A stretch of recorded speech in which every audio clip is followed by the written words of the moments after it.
சென்னையில் காகங்கள் மர்மமான முறையில் உயிரிழந்த சம்பவம் பெரும் அதிர்ச்சியை ஏற்படுத்தியிருக்கிறது.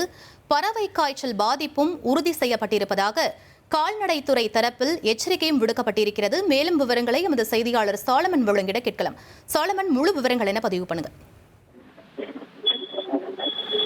சென்னையில அடையாறு உள்ளிட்ட பல்வேறு பகுதிகளில் கடந்த சில வாரங்களாகவே ஆங்காங்கே காகங்கள் மர்மமான முறையில உயிரிழந்து கிடந்தது.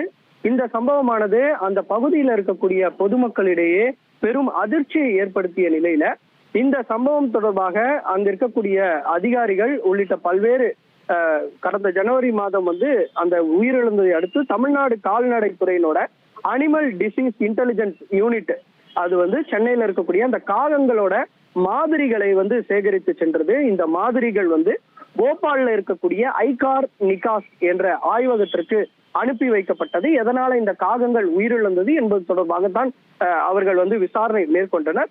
அங்கு மேற்கொள்ளப்பட்ட அந்த விரிவான ஆய்வுல இறந்த காகங்கள்ல அதிதீவிர தன்மை கொண்ட அந்த H5N1 என்ற பறவை காய்ச்சல் வைரஸ் இருப்பது தற்போது உறுதி செய்யப்பட்டிருக்கிறது. குறிப்பாக இந்த வைரஸ் மிருகங்கள்ல இருந்து பல்வேறு பறவை மூலமாக இது பரவக்கூடிய வாய்ப்பு இருப்பதாக அந்த ஆய்வு முடிவுல தெரிவித்திருக்கிறதால தற்போது அந்த சம்பவமானது தற்போது பெரும் அதிர்வலையை ஏற்படுத்தியிருக்கிறது. இந்த நிலையில தான் அந்த மத்திய மீன்வளம், கால்நடை பராமரிப்பு மற்றும் பால் உற்பத்தி துறை அமைச்சகம் தமிழ்நாடு தலைமைச் செயலாளருக்கு ஒரு கடிதத்தை எழுதியிருக்கிறார்கள்.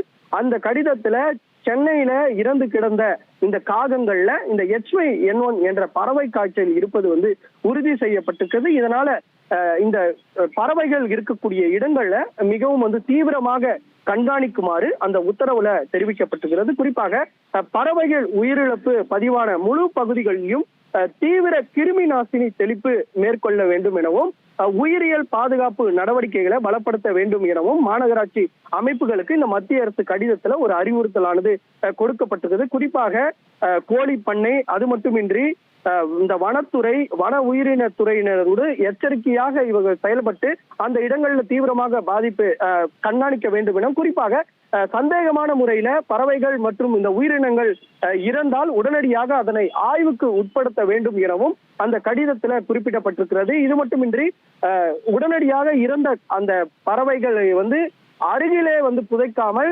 யாரும் இல்லாத இடத்துல புதைக்க வேண்டும் எனவும் அவர்கள் ஒரு மிகப்பெரிய அறிவுறுத்தலை தெரிவித்திருக்கிறார்கள். குறிப்பாக அந்த இறந்த காகங்கள் மற்றும் கோழிகளை எரித்தோ அல்லது 8 முதல் 10 அடி ஆழத்துல புதைத்தோ பாதுகாப்பாக அகற்ற வேண்டும் எனவும் அதன் மூலம் தான் பூனைகள், நாய்கள் போன்ற பிற விலங்குகள் வைரஸை பரவாமல் தடுக்க வேண்டும் எனவும் அந்த உத்தரவுல குறிப்பிடப்பட்டிருக்கிறது. குறிப்பாக ஒரு நீண்ட அறிக்கையை தற்போது மத்திய அரசு தமிழ்நாடுக்கு கொடுத்திருக்கிறார்கள். அதன்படி சுகாதாரத்துறையும் இந்த நடவடிக்கை மேற்கொள்ள இருப்பதாகவும் ஒரு தகவலானது தெரிவிக்கப்பட்டிருக்கிறது.